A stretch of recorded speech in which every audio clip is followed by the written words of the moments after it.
The 1990s had no shortage of high-profile celebrity breakups.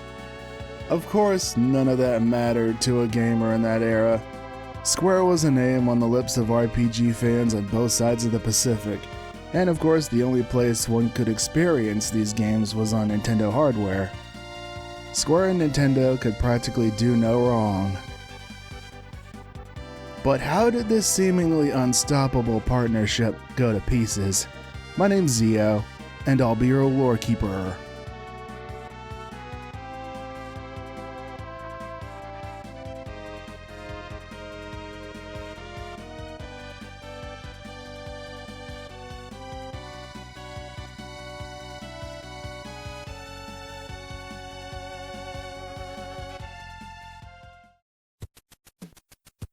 Of course, these things don't just happen overnight.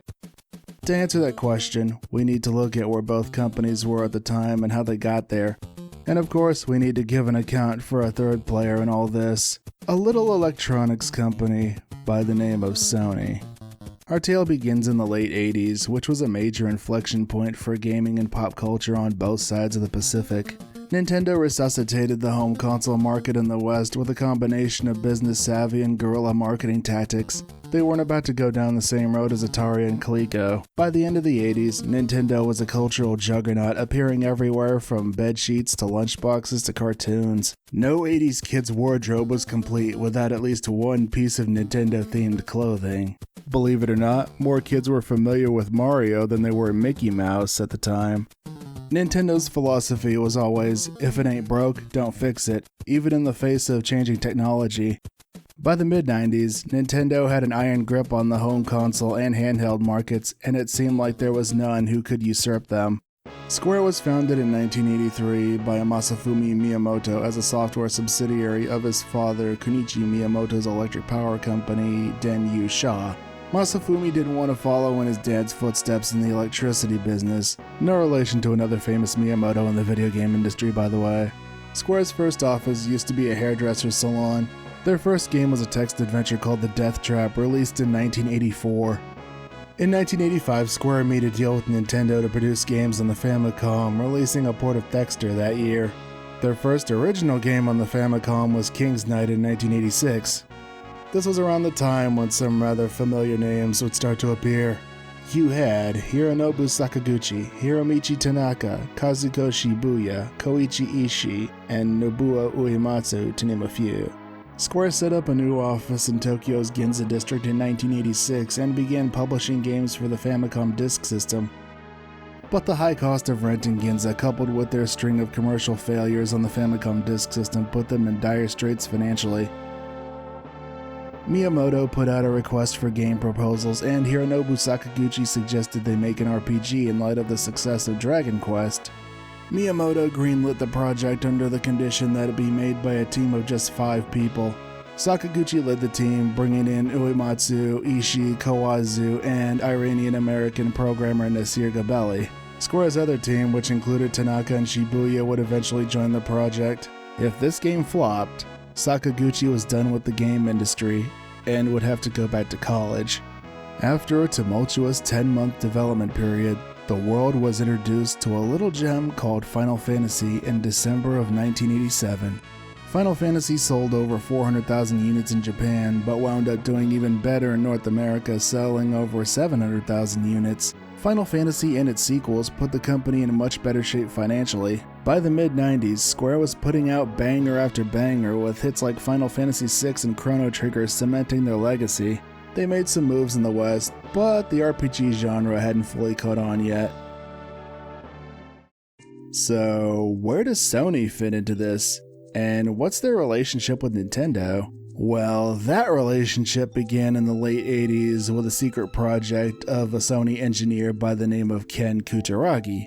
While Sony was on the cutting edge of technology throughout the 70s and 80s, they had no desire to enter the video game industry, seeing it as nothing more than a passing fad. These were the guys who brought us the Jumbotron, the Walkman, even CDs. Kutaragi made a deal with Nintendo to create the SPC 700 sound chip for their upcoming 16-bit console behind his boss's backs. Once the top brass caught wind of this project, they were apoplectic. If not for the intervention of then-President Nobuo Oga, Kutaragi would have no doubt been handed his walking papers. Once again, with Oga's blessing, Kutaragi and Nintendo would set to work on developing two separate Super NES CD-ROM devices. One was an add-on that attached to existing hardware, and the other was a Sony-branded machine that supported both traditional SNES cartridges and SNES CD games.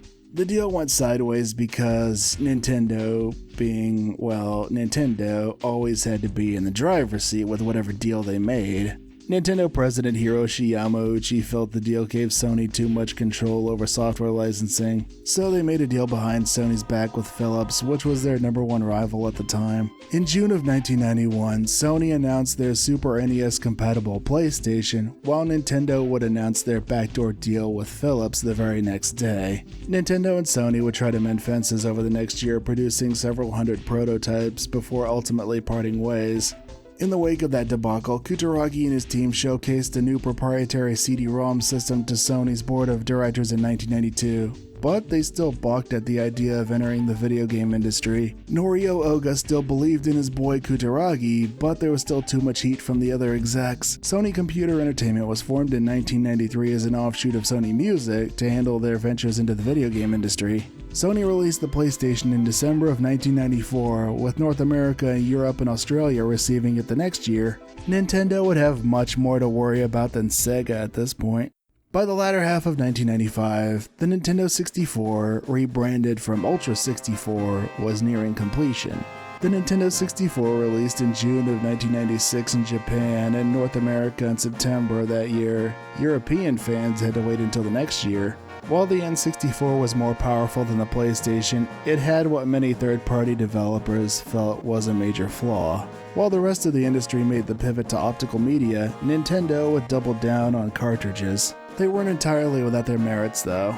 Cartridges had snappy load times and were more durable and were much harder to pirate than CDs. However, they had much smaller storage space and were more expensive to produce. It wasn't unheard of for new games to sell for $50, $60, in some cases upwards of $90 back in the day. CD-ROMs, on the other hand, were much cheaper to produce and had far superior storage capacity, which gave developers far more creative freedom. However, they were fragile and often suffered from lengthy load times. Hey, plumber boy, mustache man, your worst nightmare has arrived. Pack up your stuff. I got a little surprise for you here. Check it out. What do you think about that? We got real-time, 3D, lush organic environments. How's that make you feel, buddy? Feel a little like your days are numbered? I'm gonna have to ask you to leave. You're hurting my elbow. Is that Italian? No, Bandicoot. It's an Australian name.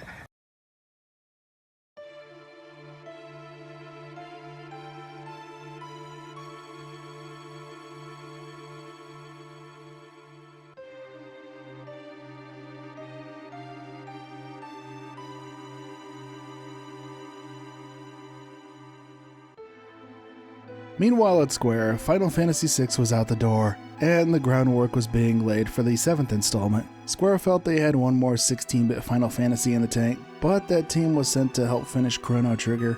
But the next generation was underway, and 3D was the new standard, so the decision to bring Final Fantasy into the third dimension was a no-brainer. By that time, Square and Nintendo had been working together for a solid decade, so the upcoming N64 seemed like the logical choice. Square even made a tech demo on Silicon Graphics SGI Onyx workstations called the Final Fantasy SGI demo, which they would showcase at SIGGRAPH in 1995, but they hadn't fully committed to the N64 just yet. Development for FF7 was chugging right along, but the team quickly realized there was no way they could fit everything they wanted to on a single cartridge. Nintendo was developing an add-on called the 64DD, which made use of 64MB magnetic discs, but Square figured it would take around 30 of those to make the game how they wanted. There were even plans for a joint venture between Square and Nintendo and Japanese software developer Just Systems in the works. Square even tried to convince Nintendo to make the pivot to CDs, but they just weren't having it. If it ain't broke, don't fix it. Right? Well, it seems spurning Sony a few years back would have some far deeper ramifications. Around this time, Sony would come a knocking on Square's door and make them an offer they could not refuse, the best offer they made to anyone.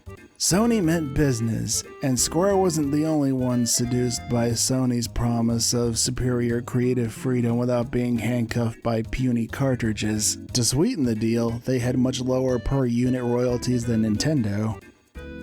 The choice was clear, and Square would cast their lot with Sony, producing games exclusively for PlayStation hardware for the next 5 years, starting with Tobal No. 1 in 1996. Square even threw in a demo of FF7 to whet fans' appetites, but there was one thing left to do.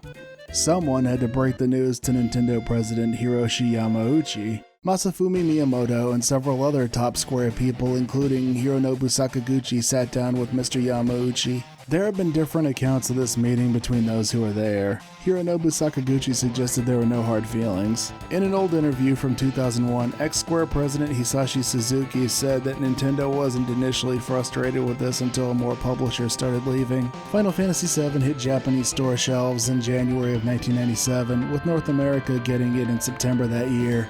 Final Fantasy was white hot, and finally getting the recognition it deserved thanks to Square and Sony's aggressive marketing blitz. By the turn of the century, it was clear that PlayStation was the home for RPGs.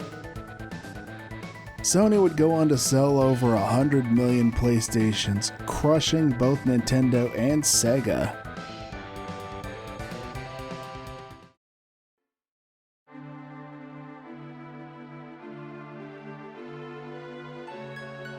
The overwhelming success of the PlayStation meant that Nintendo's days at the top were over. For the next decade at least.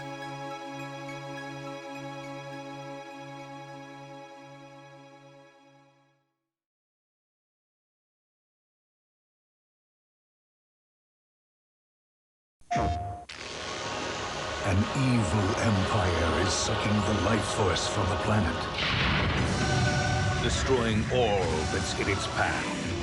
It's up to one soldier of fortune to save the world. If he succeeds, you survive. If he fails, you can always hit the reset button.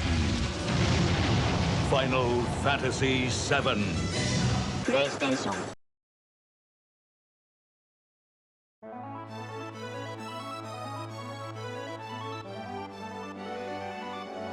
But it wouldn't stay like this forever.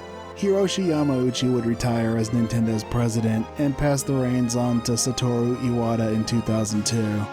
One of Iwata's first orders of business was repairing ties with Nintendo's long-standing partners in the wake of Microsoft entering the home console market. Square and Nintendo would reconcile, and Sony was cool with them working together so long as it didn't interfere with their PlayStation 2 releases. Square would merge with its longtime rival Enix soon after. Fast forward to present day, Square Enix and Nintendo still have a solid relationship. We live in an age where Final Fantasy VII, 8, 9, 10, and 12 are on Nintendo hardware, on cartridges no less, and those were all PlayStation exclusives back in the day.